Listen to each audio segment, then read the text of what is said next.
Now, story number two this week is Vanguard, who are an investment management firm, are launching a financial advice service in the UK, and it's been described, I think, in the FT as they're starting a price war in the advice market. And of course, my ears prick up whenever I hear that. It's like, oh no, competition, but it's not a bad thing, as we'll come on to explain in just a second. So this is aimed at savers on the Vanguard platform who buy their low-cost index tracker funds, who have got at least £50,000 saved on or invested with the Vanguard. And there's different sort of tiers of advice being offered here.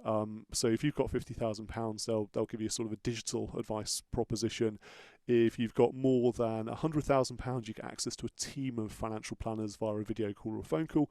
And if you've got more than £750,000, you get access to a dedicated financial planner face-to-face via video, or you can go and see him or her at their London office, the Vanguard office. So it was causing quite a bit of debate in the financial advice community when this was announced yesterday. It looks quite cheap. It's got an all-in cost of 0.79%, so that's the cost of investing, the cost of the platform, and the cost of advice. I think the advice cost came in at something like 0.5%. But I think we have to remember that, well, two things really. Firstly, this is a restricted advice proposition, so they can only recommend Vanguard products. I'm not saying that's a good or a bad thing. I mean, Vanguard products are cheap. They do what they say on the tin. But secondly, this is mostly a digital advice proposition, which I guess we've all become fairly used to in the past year anyway. Most of what we do now is digital. But did you have any thoughts on Vanguard sort of trying to shake up a market that probably does need quite a bit of shaking up? I am actually a bit of a Vanguard fangirl. I invest through Vanguard. I think they seem to really have their hearts in the right place in terms of they do seem to be trying to open up a market to more people that maybe would consider traditional advice too expensive. And so that this is a kind of nice alternative for them. But there are caveats here. And I think the main one being is that this at the moment is a very, very simple proposition. The accumulation stage for retirement. I mean, I'm sure as an advisor you might disagree with me a little bit, but I don't think that is the most complicated area of finance you could possibly go into. And I can see how investing something, putting money into it over time, leaving it in a low-cost tracker fund, that will get you to a fairly decent place, we hope, assuming that the markets do what they're supposed to do over time. But it is lacking quite obvious additionals that if you're looking for a whole advice sort of package that you're not going to get here. For instance, at the moment, I know they're working to build this in, but right now it's only you as an individual, so there's no consideration of you and your partner. And obviously, if you're married to someone, you are planning to spend the rest of your life with them, and I would have thought that's quite an important consideration when thinking about retirement. But I like how cheap it is. I love what they're trying to do.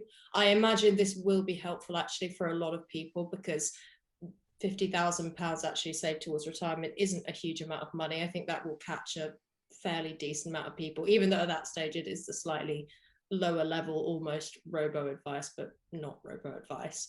I like it. I think anything that can bring people into a space where they are benefiting from some level of advice, even if it's not the sort that you will offer, that other advisor firms will offer, I think that is a good thing. But ultimately, it is for people with relatively straightforward needs. Yeah, absolutely. I mean, one thing that this highlighted to me and reminded me of is we have this massive advice gap in the UK financial planning markets at the moment. So the latest FCA data on this showed that in the past year, I can't remember when this was published, maybe in September, November last year, something like that. In the past year, something like 91% of adults had not sought any advice from a regulated body. So we're not worried about competition when it comes to this, because only 9% of the UK adult population actually works with an advisor. There's a huge number of people out there who would benefit from seeking advice, whether that's independent like we offer or restricted like Vanguard's going to offer. The cost is great, but as soon as you've got over £750,000 worth of assets and you're paying close to 0.8% on that, all of a sudden that does look like quite a lot of money each year in absolute terms. So is this really for the sort of the higher net worth, the higher value savings pots, or is this for the getting started? As you say, the getting started, nice and simple in most cases. Put your money into tracker funds, leave it invested for the long term. Maybe hopefully it covers some sort of advice areas around the sides, like life assurance needs and wills and LPAs and that sort of thing. But Yeah, it's a good thing. Vanguard is a respected household investment name, particularly in the US. Very big, and they've been doing this advice proposition in the US for a number of years now. So it's good to see it sort of coming from there into the UK market.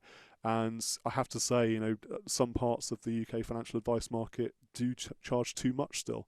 So if this does enforce a bit of price pressure on some parts of the market and make people think about their proposition, particularly in light of the last year when it's not all about face-to-face meetings, and we have worked out that actually we can work with our clients via Zoom really effectively, and that changes the dynamics because it means that an individual financial planner is no longer able to see maybe one or two clients a day, but could see 3, 4, 5 a day because all that travel time is cut out. So yeah, a digital advice proposition, a hybrid advice proposition, I think, is the future. And Vanguard have chosen quite a timely moment to launch this to the UK market. Absolutely. I have to say, I haven't seen one single negative bit of commentary on this, which tends to be a good indication that it's broadly a sensible idea. But I would say as well, for more traditional financial advisors, I don't think there is any fear of competition here because, as you say, I think they're fundamentally targeting different people. Yeah. I think that's where maybe the better, more well-off, high net worth individuals, they probably have more complicated needs, and they probably want more of a whole-in package that will mention everything you just said about wills and things like that. It's separate investment advice.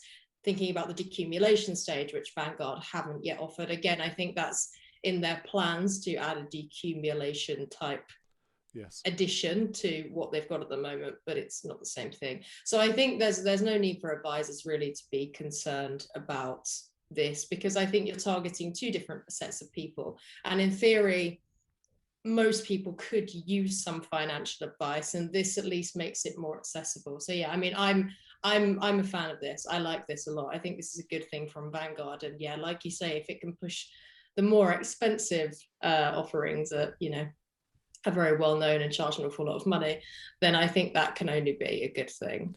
Yeah, and while I don't think the majority of financial advisors would have anything to worry about today, if any are watching this and watching our conversation right now, listening to us, then I would say just see this as a bit of a wake-up call about the future, because it's only a matter of time before services like this can handle the more complex stuff, can handle the decumulation phase of life, and we'll see technology doing lots of the heavy lifting, doing lots of the work behind the scenes far more efficiently and effectively than a human financial planner can do.